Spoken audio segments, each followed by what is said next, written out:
ઓમ નમો નારાયણ. હું અરુણાબેન પી ગોસ્વામી સુરતથી તમારું સ્વાગત કરું છું અરૂપ્સ કિચનમાં. તો આજે આપણે બનાવશું સોયા સ્ટીક. તો સોયા સ્ટીક બનાવવા માટે આપણે તો આ 2 વાટકી લીધો છે સોયાબીનનો લોટ. તો આ તમને કોઈ પણ ઘંટીમાં તૈયાર લોટ મળી જાય સોયાબીનનો એમ. અને 2 વાટકી સોયાબીનનો 1 વાટકી આપણે ચોખાનો લોટ લીધો છે. અને અડધી વાટકી આપણે લીધો છે અડદનો લોટ. અને એનાથી અડધો આપણે લીધો છે ચણાનો લોટ.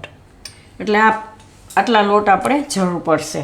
અને મસાલામાં આપણે મીઠું જોઈએ સ્વાદ પ્રમાણે. અને અડધી ચમચી આપણે લીધું શેકેલા જીરાનો પાવડર અને અડધી ચમચી ચાટ મસાલો, 1 મોટી ચમચી લાલ મરચું અને અડધી ચમચી આપણે લીધો બ્લેક પેપર મરી પાવડર. તેલ જોઈએ આપણે અને માખણ. તો આપણે આટલું માખણ લીધું છે. તો માખણને તેલ બેયનું આપણે મોણ દેવું, બેયનું તેલને માખણ. અને પાણી જોઈએ. તો આને આપણે ગરમ પાણીથી લોટ બાંધવાનો છે. તો પહેલાં આપણે ગરમ પાણી મૂકી દેવું આમાં. તો કપ ભરીને મૂકશું એટલે આપણને ખબર પડે કેટલું પાણી જરૂર પડી એમ.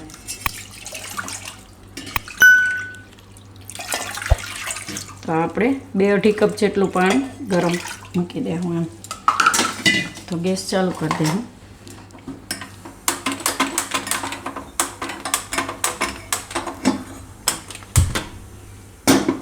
અને અહીંયા આપણે આ માખણ ગરમ મૂકી દેવું ધીમા ગેસે.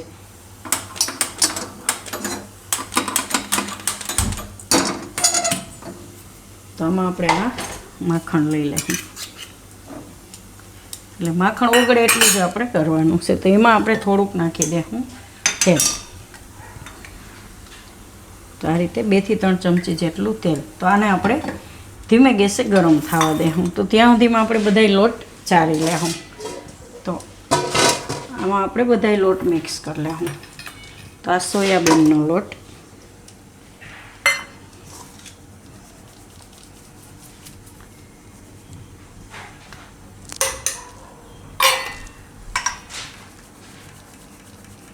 તો બધાય લોટ આમાં આપણે ચારી લેવું.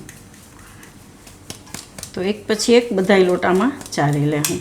તો બધાય લોટ આપણે આમાં ચારી નહીં. ખાસ તો ચારવો જરૂરી છે, કેમ કે સોયાબીનનો લોટ હોય એમાં આ રીતની તમને છાલ નીકળશે. બીજા લોટમાં કોઈમાં નહીં નીકળે, પણ સોયાબીનના લોટમાં નીકળશે. એટલે ચારવો જરૂરી છે.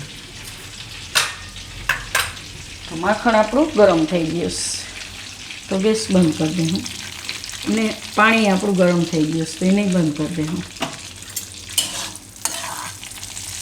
તો હવે આપણે પહેલાં આમાં બધાય મસાલા નાખી દેવું. તો મીઠું નાખી દેવું સ્વાદ પ્રમાણે. આટલું મીઠું તો જરૂર પડશે. અને મરી પાવડર અને શેકેલા જીરાનો પાવડર, આ ચાટ મસાલો અને લાલ મરચું. તો મરચું તમે તમારા ટેસ્ટના હિસાબે નાખી શકો, વધારે ઓછું. કંઈ વધારે તીખું જોતું હોય તો વધારે નાખી શકો. હવે આ બધું આપણે મિક્સ કરી લેવું આ રીતે.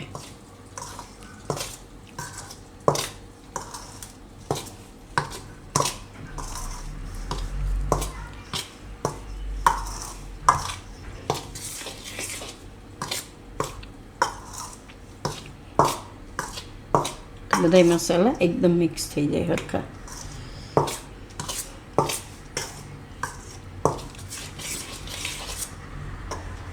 હવે આમાં આપણે આ મોણ નાખી દેવું.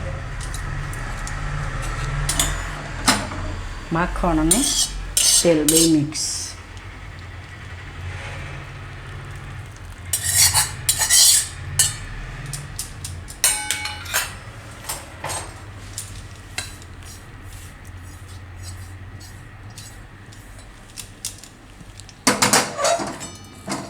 આ બધું આપણે મિક્સ કરી લેવું.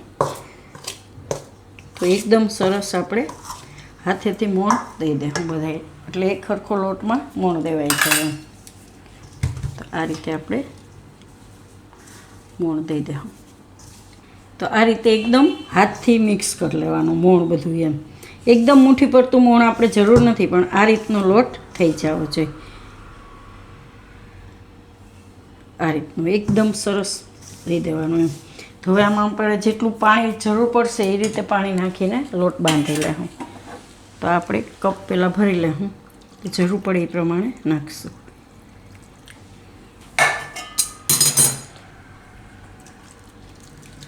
તો થોડું થોડું નાખીને મિક્સ કરી લેવું. ગરમ હશે એટલે થોડુંક ધ્યાનથી એમ.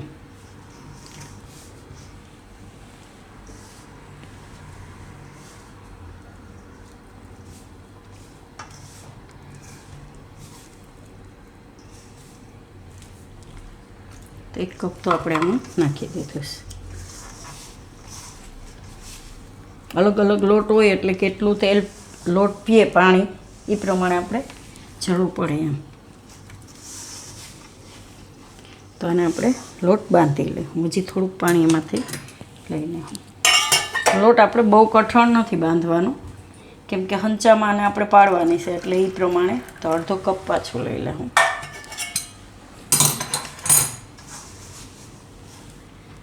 તો આ રીતે એક હારે જાજુ પાણી નહીં નાખી દેવાનું, થોડું થોડું નાખવાનું અને મિક્સ કરતું જવાનું. તો લોટ આપણે બાંધી લઈશું. તો લોટ આપણે આ રીતનો બાંધવાનો ઢીલો. તો થોડુંક તેલ લગાવી લેવું. તો જે રીતે આપણે સેવ અને ગાંઠિયા માટે ઢીલો લોટ હોય, કેમ કે આપણે આને આ રીતના હંચામાંથી કાઢવાનું છે એટલે બહુ કઠણ લોટ હશે તો નહીં નીકળીને આ રીતની જારી લેવાની છે. તો પહેલાં આપણે તેલને ગરમ મૂકી દેવું એટલે આપણે હંચામાં ભરી લઈએ તો તેલ ગરમ થઈ જાય એમ. અને આમાં આપણે 2 કપ પાણી આખા જરૂર પડી છે આટલો લોટ બાંધવામાં. તો આને થોડુંક આ રીતે કરી લેવું. તો આ રીતનો લોટ એકદમ હોવો જોઈએ સ્મૂથ. તો થોડુંક તેલવાળો કરી લેવાનો આ રીતે. તો આને આપણે હવે આ હંચામાં ભરી લેવું. તો એમાં થોડુંક આપણે તેલ લગાવી લેવું હંચામાં. તો તેલ હજી ગરમ નથી. આ રીતે ચકરીને બધામાં લગાવી લેવું ને અંદર આપણે તેલ લગાવી લેવું આ રીતે બધી બાજુ. એટલે લોટ આમાં ચોટે ઓછો એમ.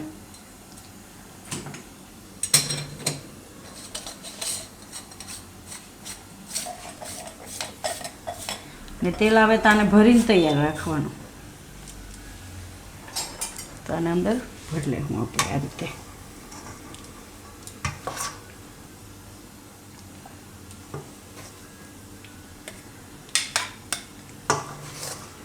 તો આ રીતનો લોટ હોવો જોઈએ.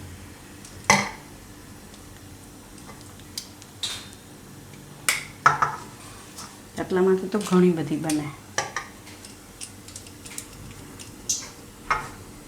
તો છોકરાઓને તમે બનાવીને રાખી શકો તો બહારની સોયા સ્ટીક નહીં ખાય અને ટિફિનમાં આપી શકો એમ. નાસ્તામાં ઘણીવાર એવું હોય કે કોરો નાસ્તો લઈ જવાનો છે તો આ તમે બનાવીને રાખી દો તો આપી શકો. તો આને હવે બંધ કરી દે.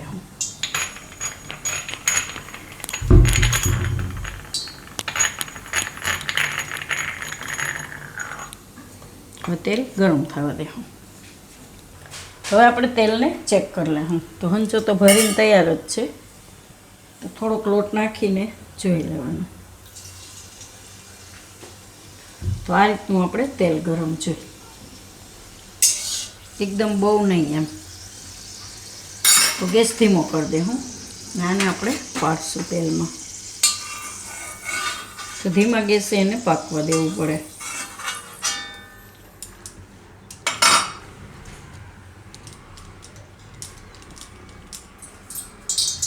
તો આ રીતને આપણે પાડી લેવું.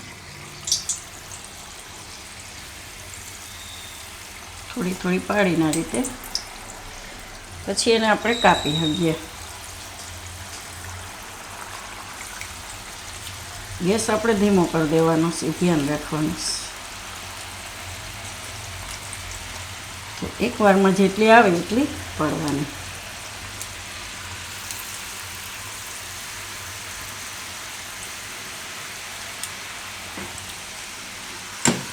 આને આપણે તળાવવા દેવું.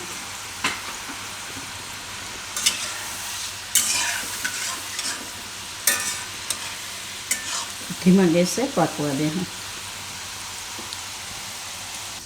તો આને આપણે હવે કાઢી લેવું. તો એકદમ ધીમા તાપે એને તળાવવા દેવાની. તો એકદમ સરસ થઈ જાય. આ ઠંડી થાય એટલે એકદમ સરસ કડક થઈ જાય. પણ તેલનું ટેમ્પરેચર એ ઓછું રાખવાનું અને એને તળાવવા દેવાની એકદમ ધીમા તાપે, ધીમું તાપ રાખી. તો આને આપણે કાઢી લેવું બહાર અને બીજી એમાં પાછી પાડી લેવું. તો તેલ એકદમ ધીમું રાખવાનું છે.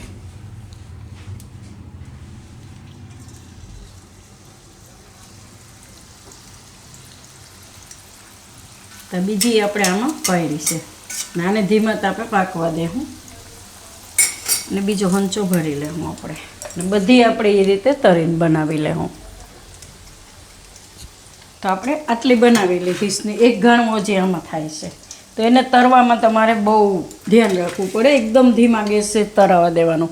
એવું લાગે તો સાઈડમાં બીજું કામ કરી લેવાનું. જેમ મેં 2 શાક બનાવી લીધા વચ્ચે બનાવતા રસોઈ આપણે બનાવવાની જોઈએ. તો આ રીતે જેમ ઠંડા થાય એમ એકદમ સરસ કડક થઈ જાય.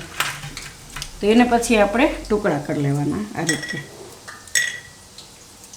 જે સાઈઝના તમારે ટુકડા કરવા હોય એ પ્રમાણે કરી નાખવાના એમ.